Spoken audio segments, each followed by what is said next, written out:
साथियों नमस्कार। आज हम जैसलमेर ज़िले के मोहनगढ़ गांव में स्थित हैं। मोहनगढ़ गांव में सैनिकों लिए सरकार ने जो है 1982 के अंदर फॉर्म भरवाए थे। पूर्व सैनिकों के लिए भी, पूर्व सैनिकों को हम ज़मीन देंगे, सरकार ने फॉर्म भरवाए थे। लेकिन बाद में वो फॉर्म जो है ठंडे बस्ते में डाल दिए।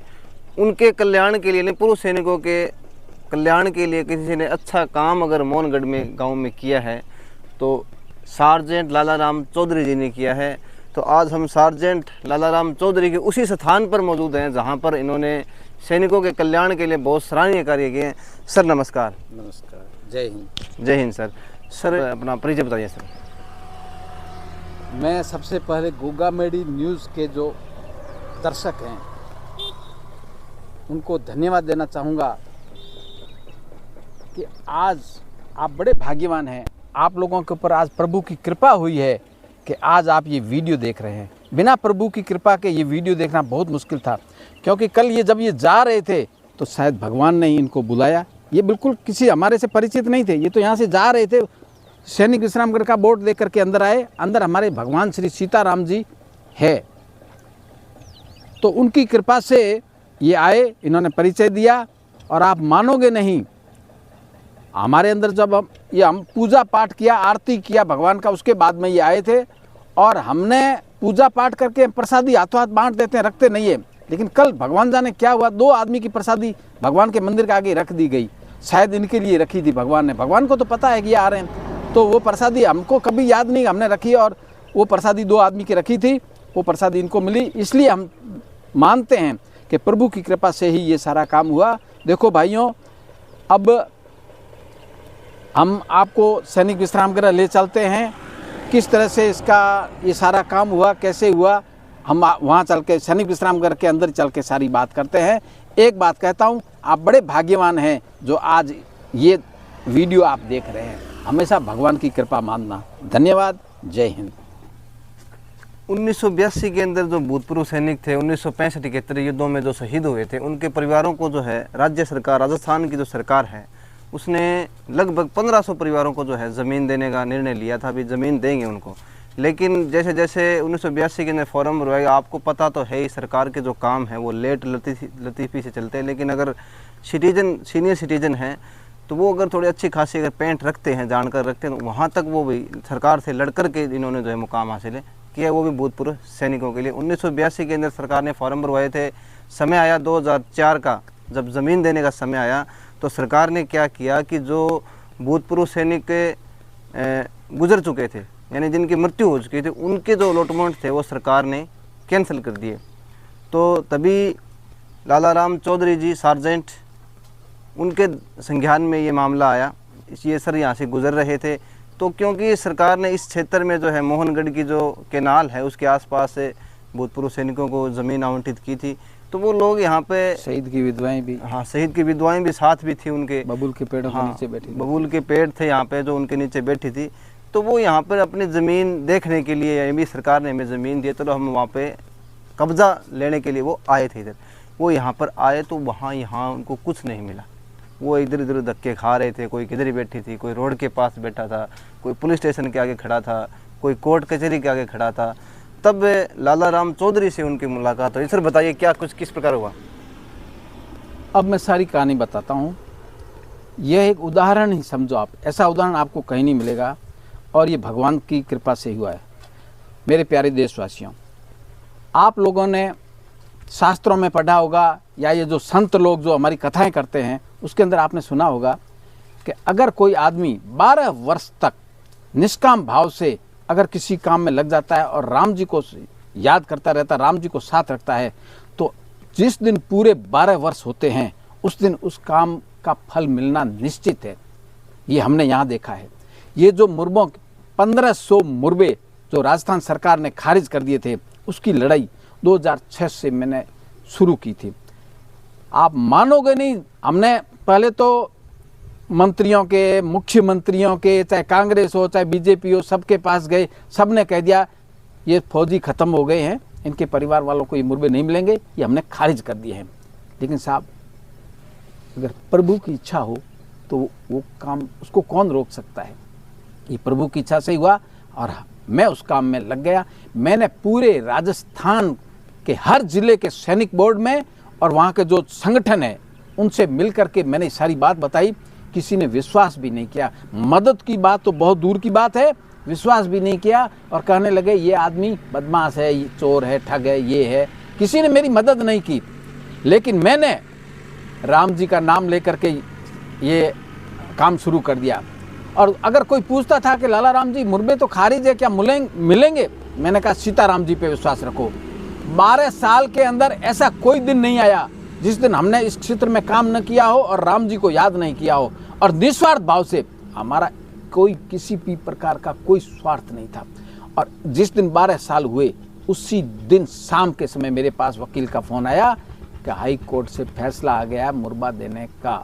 तो साहब एग्जैक्ट 12 साल, एक दिन न ऊपर न नीचे। तो ये काम किसने करवाया? ऐसा भगवान श्री सीताराम जी की कृपा से हुआ है। इसके लिए हमें बहुत परेशानी उठानी पड़ी, बहुत मेहनत की। लोगों को, पूरे राजस्थान के लोगों को जा कर के उनके ज़िलों के अंदर उनको संगठित किया, संगठन बनाया। और जयपुर के अंदर अर्जुन सिंह जी राठौड़ हैं, उन्होंने अच्छा सहयोग दिया। फिर हमने वकील किया। उसके बाद में सरकार हाई कोर्ट के ऑर्डर के बावजूद सुप्रीम कोर्ट चली गई। अब बताओ सुप्रीम कोर्ट जाने की कहाँ जरूरत थी, लेकिन सरकार गई। सरकार ने तय कर लिया कि ये मुरबे इनको नहीं देने हैं। लेकिन हमने भी ठान लिया कि आप कैसे नहीं देते हो, आप अगर भगवान से भी ऊपर तो हो नहीं। जब भगवान हमारे साथ है तो हमें किस चीज़ का डर है। हम साहब सुप्रीम कोर्ट में भी गए, वहाँ हमारे लाखों रुपए लगे, लेकिन वो केस हमने सुप्रीम कोर्ट के माध्यम से जीत लिया और लगभग सभी लोगों को मुरबे मिल चुके हैं। अब साहब मुरबे तो मिल चुके हैं। अब ये मुरबा वाले कहते थे कि साहब हमको मुरबे तो मिल गए, लेकिन हम रहेंगे कहाँ? यहाँ रहने के लिए कोई व्यवस्था नहीं थी। मेरी पत्नी सरकारी स्कूल में टीचर थी, उसकी बड़ी इच्छा थी कि ये जो भूतपूर्व सैनिक आते हैं बड़े परेशान होते हैं यहाँ पर, तो उनके लिए कुछ किया जाए। तो साहब जब सुप्रीम कोर्ट से ऑर्डर हो गया, मुरबे मिलने शुरू हो चुके, तो भगवान ने मेरी पत्नी जो टीचर थी उसको उठा लिया। और उसके बाद में जो उसके पीछे 50 लाख रुपए मिले थे, उस 50 लाख रुपए से मैंने ये सैनिक विश्राम गृह, बहुत बड़ा सैनिक विश्राम गृह है, वो बनाया। और इसके अंदर किसी भी ठहरने वाले पूर्व सैनिक से पैसा मांगा नहीं जाता है कि आप रुके हो तो ये चार्ज है। कोई चार्ज नहीं दिया जाता है। अपनी इच्छा से अगर कोई देता है तो मना नहीं करते, लेकिन किसी से मांगा नहीं जाता। तो साहब ये हमने विश्राम घर बनाया इन सैनिकों के लिए। आते हैं, रुकते हैं, अपने मुरबों में जाते हैं, अपना काम करते हैं साहब। इसके अलावा अब ये तो काम तो साहब भगवान का ही हो गया है। तो सैनिक आते हैं तो तहसील यहाँ से 1-1.5 किलोमीटर दूर पड़ती है, तो उनके लिए मैंने ये नई बलेनो कार, जिसकी मैं 15,000 रुपये हर महीने किस्त भरता हूँ, ये मैंने खरीदी और इनकी सेवा के अंदर यहाँ रहती है। और कोई भी सैनिक इसको यूज कर सकता है। अंदर पेट्रोल भरवाने की भी जरूरत नहीं। काम करो, लाके वापस खड़ी कर दो, जो कार सामने खड़ी है विश्राम घर के अंदर। तो साहब ये सब प्रभु की महिमा है। मैं तो इतना ही कहता हूँ, भगवान को हमेशा याद रखो, अच्छे काम करो और जरूर सफलता बिना भगवान के कोई करवा सकता है। उसके बाद कब्जा दिलवाना, लोगों को लोकेशन पे जा करके जमीन, हाँ, जो भी यहाँ आता है मेरे पास, जो भी आता है सबके साथ जाता हूँ, उनको मुरबे दिखलाता हूँ, ये आपकी जगह है। हाँ, उनकी मदद करता हूँ, सारी बातें होती। इसको, इस रूम को हमने सुभाष चंद्र बोस कक्ष का नाम दिया। इस तरह के, आइए अंदर आइए। ये देखो जो पूरा इनका जो संघर्ष है अपने जीवन का, जो इन्होंने अपने कैरियर में किया, उसके बाद किया, जो पूरा का पूरा यहाँ पे चित्रण जो है इन्होंने, ऑफिस है सर ना एक तरीके से। ये ऑफिस भी है, इसमें सीनियर सिटीजन भी रह सकता है, फैमिली वाला भी रह सकता है, कोई भी रह सकता है इसमें। सिर्फ देखेंगे आप तो आज तक जो इन्होंने सामाजिक सरोकार के कार्य किए हैं, जितनी भी सैनिकों की मदद की है, जो भी इनको प्रशस्ति पत्र मिले, जो भी सम्मान मिले हैं, वो पूरा का पूरा लाला राम जी ने इस ऑफिस में संजो के रखा है, ताकि भविष्य में लोगों को जागरूक किया जा सके। ये हरियाणा के अंदर एयर वेटरन्स ने एक प्रोग्राम रखा था कुरुक्षेत्र के अंदर, तो उसके अंदर वो चाहते तो किसी भी को भी गेस्ट बना सकते थे, मुख्यमंत्री को भी बना सकते थे, मंत्री MP किसी को बना सकते। लेकिन जब उन्होंने ये मेरा ये सैनिकों के वेलफेयर वाला काम देखा तो उन्होंने मुझसे संपर्क किया और उन्होंने कहा लाला राम जी, हम आपको एज ए चीफ गेस्ट बुलाना चाहते हैं कुरुक्षेत्र के अंदर, पूरे हरियाणा का एयर वेटरन्स का प्रोग्राम है। उसमें हमारे एक्स वारंट ऑफिसर पवन सैनी साहब हैं, बहुत अच्छे सर्जन हैं, उन्होंने मेरे से संपर्क किया था। तो मैं तो सोचा हमको कौन चीफ गेस्ट हरियाणा में बुलाएगा, हमको तो विश्वास ही नहीं हुआ। लेकिन जब वहाँ गया मैं, और वहाँ जो उन्होंने मेरा आदर सत्कार किया, आप मानोगे नहीं, लाजवाब था। और ये उन्होंने उस समय किया, ये प्रेजेंटेशन मेरे को दिए थे उन्होंने, हरियाणा एयर वेटरन्स एसोसिएशन। अच्छा, अब भी सैनिकों की समस्याएं कुछ बची हैं सर? अभी 100-150 लोग हैं जिनको मुर्बे अभी तक नहीं मिले हैं। उनमें से उनके जो ओरिजिनल मुर्बे थे वो दूसरों को अलॉट कर दिए। अच्छा अच्छा। और वो आता है डबल अलॉटमेंट कैटेगरी में, तो वो मुर्बे उनको अभी मिलने बाकी हैं, मिलने चाहिए। हालांकि ये मुर्बे तो कभी के ही मिल जाने चाहिए थे, लेकिन ये जो भ्रष्टाचार है, ये अफसरशाही है, इन्होंने किया नहीं। बाकी सुप्रीम कोर्ट का ऑर्डर आए तो आज 3-4 साल हो गए, सब दूसरे लोगों को मिल चुके हैं। तो ये बेचारे 100-150 आदमी जो वंचित है, ये क्यों रहे वंचित? लेकिन भ्रष्टाचार और ये अफसरशाही की वजह से अभी भी बेचारे 100-150 आदमी अभी भी वंचित है। मिलेंगे, लेकिन धीरे धीरे धीरे धीरे मिल रहे हैं। फटाफट मिलने चाहिए। कितने साल इन्होंने इंतजार किया है? तुम ऑफिस में बैठे क्या कर रहे हो भाई? आपको तुरंत काम, सुप्रीम कोर्ट का ऑर्डर है, आपको तो तुरंत कर देना चाहिए। लेकिन नहीं, धीरे धीरे दलालों के चक्कर में दलाल मिलते हैं, मतलब सब कुछ। हाँ, आप समझ ही रहे हो मैं क्या कहूँ।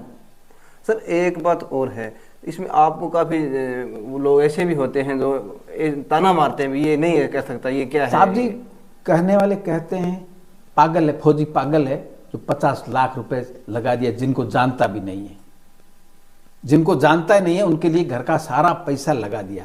अब साहब दुनिया है, किसका मुंह अपन बंद करवा सकते हैं? लेकिन हमने तो साहब सीताराम जी के नाम के ऊपर ये सारा काम किया है। राम जी पे छोड़ दिया, राम मतलब जी उन्होंने करवाया जो सब कुछ करवाया, यानी जीवन धन संपत्ति जो सब कुछ समर्पित कर दिया। मेरी पोती, और क्या मिला सर इसके बदले आपको? अब मिला शांति तो है ही अंदर कि मैंने भगवान का काम किया है। मर के भगवान के घर तो जाना ही है ना। बिल्कुल बिल्कुल बिल्कुल। तो वहाँ कम से कम ये तो कहेंगे कि इसको मनुष्य बनाया तो हमारा काम किया।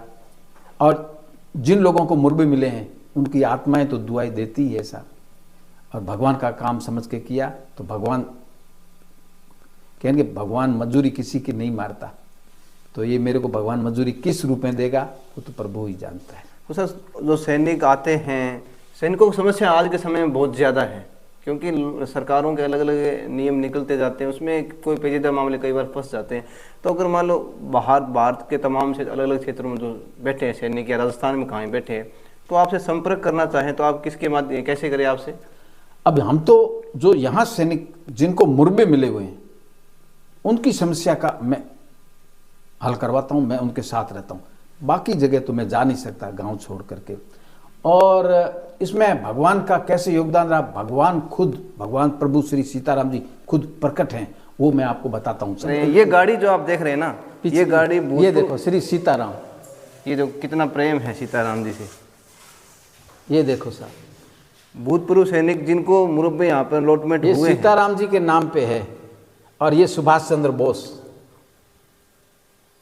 सीताराम जी, भगवान श्री सीताराम और सुभाष चंद्र बोस नेताजी, ये इन दोनों को समर्पित है ये गाड़ी, राम जी को और नेताजी को, दोनों को समर्पित है। मेरी आधी पेंशन इसमें जाती है, लेकिन मुझे कोई दुख नहीं है कि मेरा इतना पैसा लग रहा है, किसी भी तरह का मेरे को कोई टेंशन नहीं। अब आपको मैं वो बात बताता हूं, ऐसा आपको देखने को सुनने को कहीं नहीं मिलेगा। जो हमारे पूरा जो कार्यक्रम हुआ है उसकी जो सर्वोच्च चीज है वो ये है, जब सरकार सुप्रीम कोर्ट चली गई हमारे खिलाफ में, और मेरे को लोग कहने लगे कि लाला राम जी सरकार सुप्रीम कोर्ट चली गई, हम तो वहाँ लड़ाई लड़ नहीं सकते, हमारे पास पैसा नहीं है। आप और वकील मिलकर के पैसे खा गए, इसका मतलब ये मुर्बे तो खारिज थे ही नहीं, तो आप कौन से मुर्बे दिला रहे थे? आप और वकील मिलकर पैसे खा गए। मेरे को नींद नहीं आई, दूसरे दिन मैं साहब टिकट बना के अयोध्या गया और राम जी के दरबार में गया, प्रभु से अरदास की। मैंने कहा तेरे ही बच्चे हैं, देश के लिए गला कटवाते हैं, प्रभु तू सब कुछ कर सकता है, ये काम तुझे करना पड़ेगा, नहीं तो तेरी बदनामी और मेरी बदनामी, दोनों की बदनामी होगी साहब। और 1 महीने के अंदर सुप्रीम कोर्ट से फैसला भी आ गया और मुरबे मिलने शुरू हो गए। लेकिन जो मैं बात बता रहा हूँ, मैं अयोध्या से जैसे ही वापस आया तो ये कंस्ट्रक्शन का काम चल रहा था। मुझे मिस्त्री ने कहा कि लाला राम जी, इस पूरी बिल्डिंग के अंदर पीला पत्थर है, जैसलमेर में पूरा पीला पत्थर है। और मैंने देख लिया पूरी बिल्डिंग में पीला पत्थर है, ये 2 काले पत्थर कहाँ से आए? ये काले पत्थर 2 इस पूरी बिल्डिंग में, और वो भी जो जगह हमने मंदिर के लिए रखी है उसी के अंदर है, और एकदम सेंटर में। ये देखो साहब, 1 2 3 4 5 6 7 8 9 10, उधर से भी, यानी उधर से भी 10 नंबर पे, इधर से भी 10 नंबर, ऊपर से नीचे से एग्जैक्ट। मतलब भगवान ये भगवान ने एक हिंट दिया है कि बेटा मैं तुम्हारे साथ हूं। अयोध्या से, मैं जैसे ही अयोध्या से वापस आया और ये मुझे मिस्त्री ने बताया, मिस्त्री ने कहा मुझे कुछ पता नहीं ये कैसे हुआ। यानी मिस्त्री को भी लगाने के बाद पता चला? हाँ, मिस्त्री को पता ही नहीं ये कैसे लगे, कैसे हुआ, क्या। उसने नजर पड़ी, जब उसकी नजर पड़ी तो उसने कहा ये काले पत्थर कहाँ से आ गए, कैसे आ गए? है ही नहीं, पूरी बिल्डिंग में ही नहीं है, और पूजा के स्थल में एकदम सेंटर के अंदर। तो साहब ये भगवान इसी रूप में प्रकट हुए हैं हमारे सैनिक विश्राम गृह के अंदर। इससे बड़ा कलयुग के अंदर क्या हो सकता है साहब? तो साहब हमने निस्वार्थ भाव से जो प्रभु की सेवा की, प्रभु का काम किया 12 वर्ष तक, उसका फल, ये उसका फल है। और इसके साथ साथ सारे सैनिकों को मुरबे मिलना, ये दोनों फल हमको 12 साल के बाद में मिले साहब। फिर हमने मकराना से ये मंदिर बनवाया और इसका उद्घाटन करवाया। और कल जब ये आप लोग आए थे तब हम देखो ये प्रसादी अभी भी पड़ी है। यहाँ ऐसे प्रसादी कभी नहीं रखते हम हाथों हाथ जो प्रसादी होती बांट देते हैं। लेकिन देख लो, प्रभु को पता था कि ये 2 आदमी आने वाले हैं, मीडिया वाले, इसलिए देखो प्रसादी अभी भी पड़ी। ये पहली बार ऐसा हुआ है, तो ये प्रभु का आशीर्वाद है। इसलिए जो भी गोगा मेडी चैनल को देखने वाले हैं, भगवान आपका भला करे। अब आखिर में मैं देशवासियों को एक संदेश देना चाहता हूं कि 84 लाख योनियों के बाद में ये मानव शरीर मिला है।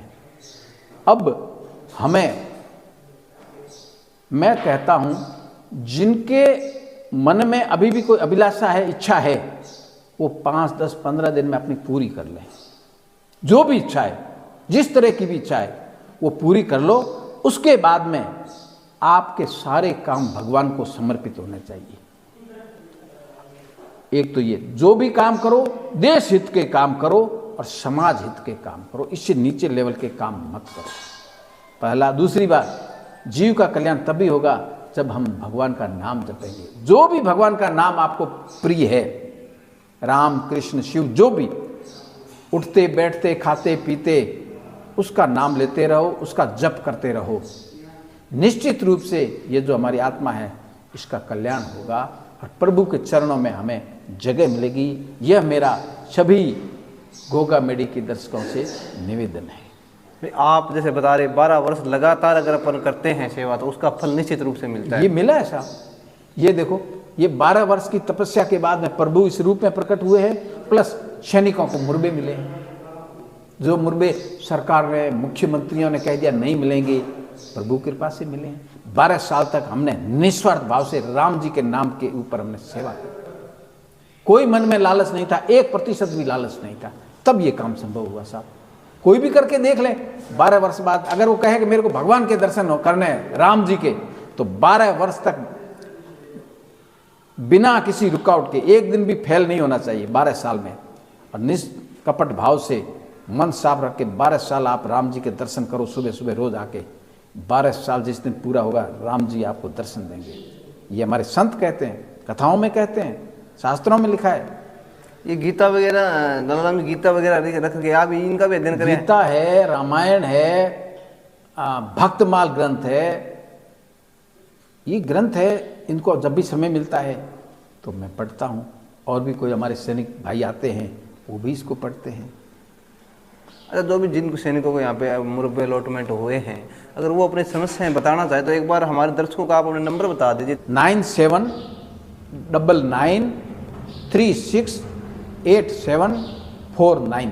ये मेरा व्हाट्सएप नंबर यही है, मेरा यही नंबर है, इसी नंबर पे मेरा सारा नंबर एक ही नंबर है मेरा। भाई जिन भूतपूर्व सैनिकों को यहाँ से ज़मीन अलॉटमेंट हुई और कोई समस्या अगर उनके आ रही है तो लाला राम जी से आप मोहनगढ़ गांव में आकर के संपर्क कर सकते हैं, बात कर सकते हैं, सर ये समस्या में आ रही है। मैंने साहब पूरे भारत के सैनिक परिवारों को अपना परिवार समझ के ये काम किया है। राजस्थान तो फिर छोटा हो गया, मैं तो पूरे भारत के सैनिक परिवारों को अपना परिवार समझता हूँ। भारत का कोई भी सैनिक परिवार आके इसमें रुक सकता है, कोई मनाही नहीं उनके लिए, किसी भी काम के लिए आ सकते हैं। जैसी हमारी योग्यता होगी वैसी हम उनकी मदद करेंगे। आते हैं, पूना से आते हैं, बंगाल से आते हैं। ये वीडियो देखने के बाद, एक वीडियो पहले भी रिलीज हुआ था, उसको देखने के बाद कई लोग यहाँ आए हैं, उन्होंने इनको देखा है और बड़ी खुशी हुई उनको कि आहा। अच्छा, उनके खाने पीने की व्यवस्था भी हो जाती है सर इधर? खाने यहाँ सिर्फ रुकने की व्यवस्था है, खाने के लिए क्या हम एक नंबर है, उस नंबर पे फ़ोन कर देते हैं तो टिफ़िन वाला आ जाता है, टिफ़िन सर्विस से। अच्छा अच्छा। तो साथियों, ये बेसामाजिक सरोकार के काम एक सैनिक ने किस प्रकार से अपने सैनिकों की मदद की है, ये हमने आपको दिखाने का प्रयास किया है। अब मैं साहब एक बात बताना चाहता हूँ, लोग कहते हैं कि भगवान है या नहीं। साहब मेरी पूरी पेंशन ये 2 लोन में चली जाती है।